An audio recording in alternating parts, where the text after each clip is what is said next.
For you, who are about to embark on a new voyage, Airports of Rome has decided to bestow upon you a gift. Stop, if you will, and listen. A short audio tale about the soul of the city you're about to visit. It's hard to summarize the spirit of a place in just a few minutes, but we've made a humble attempt. Enjoy the pleasure of discovery.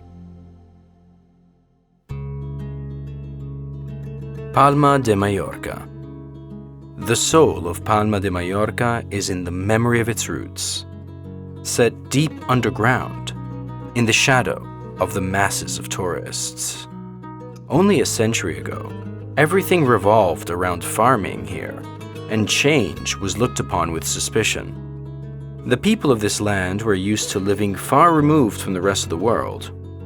After all, this was a place that could only be reached by boat, where the traditions of the past dictated the future. Peace and tradition, an almost mythical existence, which followed the cycles of the moon and of the saints.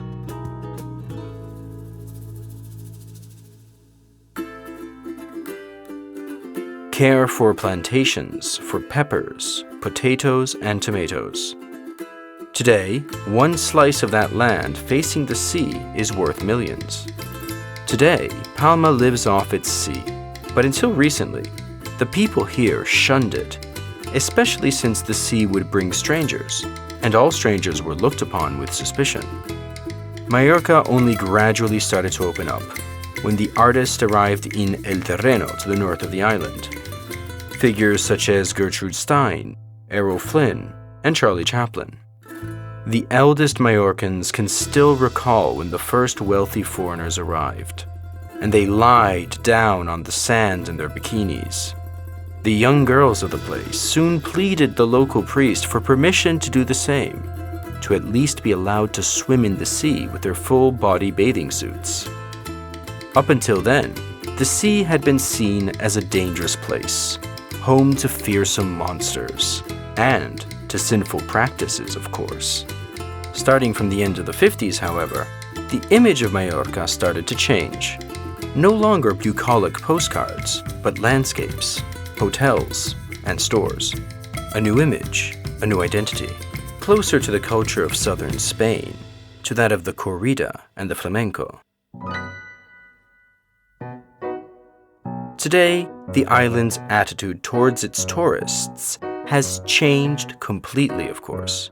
But Palma's memory is still intact and very much alive.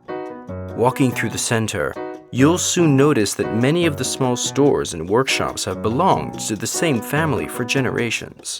And this is clear just from looking at the signs. According to the last census, over 90 businesses have been passed down from parent to child for over a century. From patisseries to stationery stores, small emporiums where you can buy buttons and string, repair shops where they fix chairs using only rope. Here, you'll find parents, children, and grandparents working side by side in the face of the threat of online shopping. These are the descendants of the Mallorcan salesmen that first brought exotic goods to the island, such as bananas and champagne. In the open photography exhibition, that lost world is still very much alive, if only in the memory of black and white snapshots. The same can be said of the Foundation for Jean Miro, that collects paintings and drawings from the painter's last 25 years. Green areas in Palma are rare. Less than half the amount per person as Barcelona, less than 4 times as Madrid. But the relationship with nature runs deep in the people's spirits. They'll be glad to invite you sailing, and then to visit the cathedral, built on one of the city's ancient acropolises, the castle that was once a prison, the aquarium with over 700 different species. The soul of Mallorca will invite you to ride an early 20th century trolley, to travel to Port Sawyer on a historic train, across the wild and harsh landscape of Serra de Tramontana, in memory of the ancient Palma, the hidden Palma. The story you have just listened to was produced by the Airports of Rome in collaboration with Cora Media, working together to promote culture and entertainment at the Leonardo da Vinci Airport in Fiumicino, Rome.